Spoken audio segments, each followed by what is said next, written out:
Sure. My name's Dorothy Byrne. I go by Dot.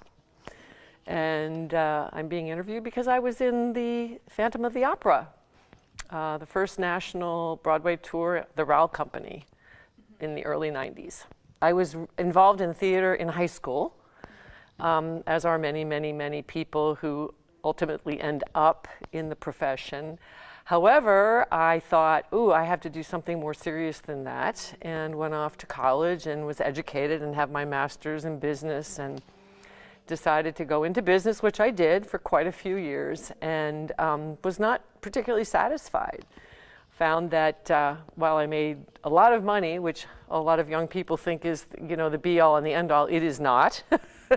One has to feel accomplished in themselves, and I needed to sing. So I decided to try my hand at singing, and that's how I ended up in the theater. I started in opera, and then went to musical theater, and then ultimately went back to opera.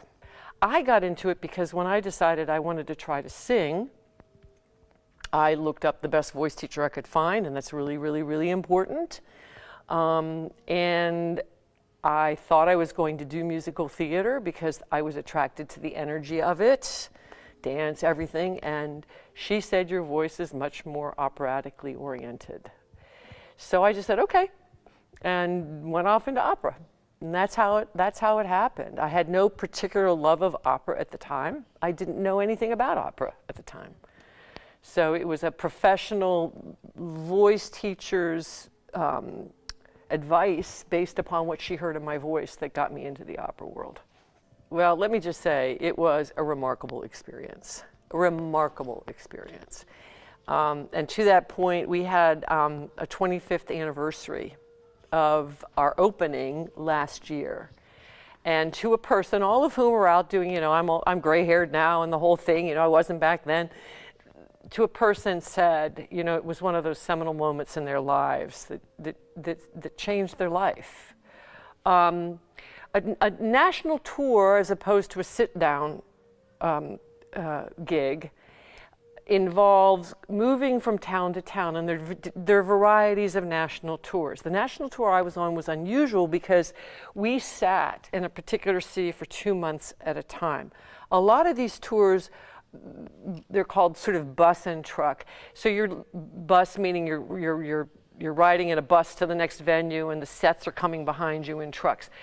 And they typically are only in a place for a week at a time. Okay, so you've probably seen those at the Lohr Center or at, you know, Hershey or whatever. This was different. Phantom was a phenomenon. It was and now in retrospect we can see it's the largest grossing, it's the longest running, blah blah blah. It appeals to a huge variety of people who want to see it over and over and over again. So the marketing experts at the time, and they have tons of them involved in the production companies, determined that they could make more money sitting in a particular venue for a longer period of time, especially in the early years. That's changed over time. Over time it's changed. But back then, the houses were filled, sold out every single night, wherever, you know. And what you did was you flew between venues, and you basically set up residence in, and I was in, I think, I did it for about 1.5 years. So I was in, I think, four different venues over that 1.5 years. So you can see, I mean, we sat in Chicago, we opened in Chicago, sat in Chicago for almost a year, which was very unusual, and then began the tour from there. Oh, okay. But we were considered the first national tour because it was always intended to go beyond. Then we went to Fort Lauderdale, the Broward Center in Florida for 2 months or 3 months, I can't recall.